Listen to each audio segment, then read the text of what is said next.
mu amai da rai don kamar zona shi mu da mai faɗa ba kure ka zarta kowa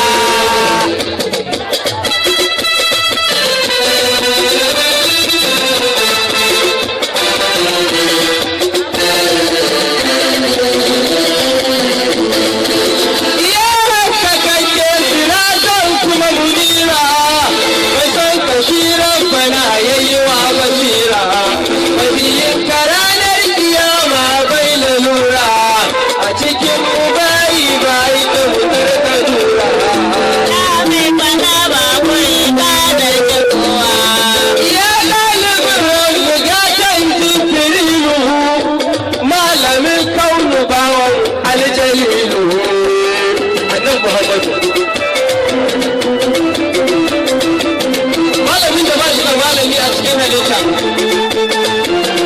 ba taɓa ganin wanda mutum ba shi ya karantar da shi ba ya samu ilimi akwai wanda Allah ya kaga a duniya wanda bai durkusa a gaban wani yanayin fahimta ba to isasshe guda ɗaya ne duk wanda ka kalla in ba annabi ba baka kalli kowa ba duk wanda ka tuna ba annabi ka tuna ba baka tuna komai ba